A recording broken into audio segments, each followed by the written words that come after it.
Hello everyone, it's Seth, probably better known as Saffron Olive.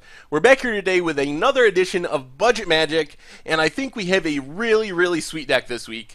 We are going back to Battle for Zendikar Standard, and that's right, we are playing Reanimator. So I bet you didn't think it was possible, but it is. We are here to prove that you can reanimate your way through Standard. As you can see, 99 bucks in the paper world, 54 ticks online. So it's kind of on the expensive end of our budget decks, but don't worry, I have an ultra budget list posted in the article on the website, mtggoldfish.com. So if you're looking for even a cheaper build of this deck, make sure to check it out. And this deck, it's a blast to play. I've had a ton of fun playing this deck this week. It's very different than what most standard decks are doing. It can do some really powerful things. Its nut draw is a turn 4 Ulamog, which is asks a lot of an opponent's deck to beat that. And it's very fun, and I just really enjoy playing the strategy. So let's break down the deck. Let's talk about some creatures. We have 8 creatures whose primary job is to fuel our graveyard so we can reanimate things. We have 4 copies of Screeching Scob. It's a 2/1 for 1 and a blue. When it enters the battlefield, we mill 2 cards from our library to our graveyard. So the main purpose of Screeching Scob is to obviously fill our graveyard, which is super important to our deck, but it also is a way to chump block or even trade with the early creature, while it's also synergizing with our deck. So it's kind of a roadblock to make sure we don't get run over by Zurgle Bell Strikers and other early game creatures, while also synergizing with our Reanimator strategy. Then we also have one of the centerpieces of the deck, Sidisi Brood Tyrant. So Sidisi used to be really popular in Standard before some cards rotated, like Whip of Erebos. Now it's kind of fallen by the wayside, but we're bringing it back, and it's really powerful in this deck. So it's the Sultai Mythic from Khans of Tarkir, a 3/3 for 4 mana. When it enters the battlefield or attacks, you mill 3 from your library to your graveyard, and whenever you mill 1 or more creature cards, you get to put a 2/2 black zombie creature token onto the battlefield. So Sidisi, when it enters the battlefield, puts 3 cards in our graveyard, which is great. If we happen to hit a creature among those 3 cards, it is 5 power for only 4 mana. And then if it survives and gets to attack, every turn it is fueling our graveyard and hopefully creating more zombies along the way. Super powerful in the deck. Leaf Gilder, this was a late addition to the deck. There was actually, the first version of the deck I was playing had 8 copies of Screeching Scob because there is a card called Sultai Skullkeeper, which is a functional reprint. Regardless, we had 8 Screeching Scobs because we had 4 Sultai Skullkeepers, which are the exact same card, a 2/1 for 1 and a blue that mills 2 when it enters the battlefield. What I realized is we wanted a way to get to our big spells a little faster, so we switched over to Leaf Gilder. Leaf Gilder, not a great card. It's a 2 mana dork, but if we play Leaf Gilder on turn 2 and our lands work out properly, we can play a Sidisi on turn 3, which is one of the more powerful things our deck can do. An early Sidisi can win the game even without any reanimation spells because it can just overwhelm our opponent. So, being a Reanimator deck, you want some big things to reanimate. So what do we have to reanimate? Well, first off, we have 4 copies of Green Warden of Murasa. This card is insane in a Reanimator strategy. So when it enters the battlefield, you get to return a card from your graveyard to your hand. When it dies, you can exile it, return another card from your graveyard to your hand. And it's important to remember the last ability is a May, so you don't have to exile it when it dies. You can let it go back in the graveyard if you want to reanimate it. So what you can do with Green Warden is you can reanimate a Green Warden, it enters the battlefield, you immediately get back the reanimation spell, and the next turn you can reanimate something else. Or you can just endlessly loop the Green Wardens by getting one Green Warden that was milled from a Sidisi or a Screeching Scob back from the graveyard and just cycling through them. So you endlessly have these 6 mana 5/4s, which isn't a great body, but it's not a bad body either. It trades with a Siege Rhino. It also provides some protection against wrath and removal because even if it dies, we get something back from our graveyard. So it's just a really good card in this strategy. Finally, the big payoff, Ulamog the Ceaseless Hunger, 10 mana 10/10.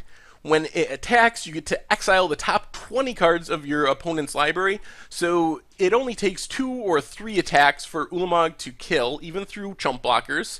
And when you cast it from your hand, you get to exile 2 target permanents. And it's also indestructible. We very rarely hardcast on Ulamog, so it's mostly an indestructible 10-10 that we can reanimate that will kill our opponent in 2 or 3 attacks. It forces them to have an answer right away, and it limits the number of answers they can have because it needs to really be exiled to be dealt with. So a Ruinous Path or an Ultimate Price, those type of cards don't deal with an Ulamog. So that's the creature base. Spell-wise, we have, starting on the bottom row, we have 5 reanimation spells. They're very similar to each other. Necromantic Summons, we have 4 of those. Put a creature from any graveyard into play under our control. And if we have Spell Mastery, so 2 other spells in our graveyard, which we often do because we're milling ourselves, it comes into play with 2+1/+1 counters. So it makes our Sidisi, for example, a 5/5, or our Ulamog a 12/12, not that it needs to be any bigger. Fearsome Awakening, basically the same thing, except it doesn't have Spell Mastery. 4 mana and a black, and you return a creature from your graveyard to the battlefield, so it can't target your opponent's creatures. And if it's a dragon, which it never is in our deck, you get to put 2+1/+1 counters on it. So these are our 5 ways to get things back from the graveyard after we mill them. We have 3 Languishes, which are basically just a concession to the aggro decks. One of the things I found is we don't have much removal, so we oftentimes just would get run over by aggro, and a turn 5, even if we get a turn 4 or a turn 5 Ulamog, we would still die because they just have a ton of little red creatures on the battlefield. Languish kind of solves that problem. Then we also have 4 Gather the Packs and 2 Scout the Borders. So these are more ways to fuel our graveyard. Gather the Pack, 1 in a green, get a sorcery, you reveal the top 5 cards of your library, can put a creature in your hand, put the rest in your graveyard. If you have Spell Mastery, you get to pick 2 creatures. I've realized that oftentimes when we cast Gather the Pack, we only choose 1 creature even if we have Spell Mastery because we want the other one to go in our graveyard, either to get a Sidisi trigger or because we want to reanimate it on the next turn. There's also times when we hit creatures and choose none, and it's just mill 5 cards for 1 in a green. Scout the Borders, a little bit more expensive, costs 3 mana, also a sorcery. Look at the top 5 again, or reveal the top 5. You may put a creature or a land from them into your hand and put the rest into your graveyard. So basically the same thing. Dig Through Time, on the other hand, is the card that holds this whole thing together. Since we are milling so many cards with our Gather the Packs, our Scout the Borders, our Sidisis, our Screeching Scabs, we usually have a very full graveyard, so we're digging really inexpensively. And when we dig, we can find the Languish we need to stay alive, or find the reanimation spell we need to get back a Green Warden or an Ulamog. Or in some cases, we just take a Sidisi or something along those lines. So dig is super important to the deck. It basically always costs 2 mana and just finds us whatever we need in any given situation. Mana-wise, got a Dismal Backwater. We have 3 Evolving Wilds.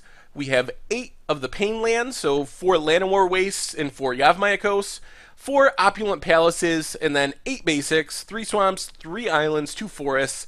Not much to see here, really.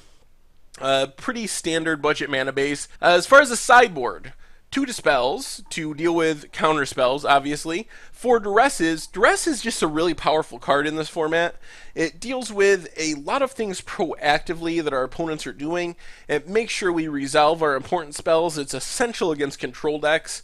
And it gets rid of, most importantly, the few answers that our opponent may have to an Ulamog. So if we get to, say, turn 5 or turn 6, we can cast a Duress, make sure our opponent doesn't have an Utter End or a Stasis Snare. Those are probably the 2 main cards that deal with Ulamog. And then we reanimate our Ulamog and know that we have free reign just to take over the game from there. We have a Disdainful Stroke, another counter spell. 3 negates, more counter spells, so we can actually sideboard into a control deck, basically. We can take out our Languishes, we can take out a reanimation spell, the Scout the Borders, even the Leaf Gilders I take out a lot of times if I know I'm going up against a control deck that has a bunch of wraths and removal, because I assume they're just going to die anyway, and just overload on Duresses and counter spells, and that's our plan when we run into Esper Control or another similar deck. Finally, the aggro package. We have 2 ultimate prices, deals with all those early creatures from Atarka Red, green-red landfall and the like, and 3 Feed the Clans. This card is super awesome in our deck. It's turned on by Green Warden of Murasa, and Green Warden also gets it back from our graveyard. So if we're playing an aggro deck, we can sometimes just grind them out 10 life at a time, even if we don't reanimate anything really sweet, just by casting a Feed the Clan, getting it back with Green Warden, casting it again, getting it back with Green Warden, and all of a sudden we go from like 5 life up to like 35 life, and our aggro opponent just doesn't have a chance because their cards can't match up to our late game of Ulamog and Green Warden. So the deck's really sweet. I definitely recommend giving it a shot. Don't forget to check out the site, mtggoldfish.com. Not only do we have the article for Reanimator and Standard, along with the Ultra Budget and the Non-Budget list, we've got tons of other great content, decks, prices, metagame, basically anything and everything you could want related to Magic the Gathering. And if you enjoy the video, subscribe to the YouTube channel. We're coming out with new stuff, new decks all the time. Get Budget Magic every week, Against the Odds every week, and some new stuff in the pipeline. So if you enjoy it, subscribe to stay up to date on all that stuff. Thank you for watching, and I will talk to you all soon.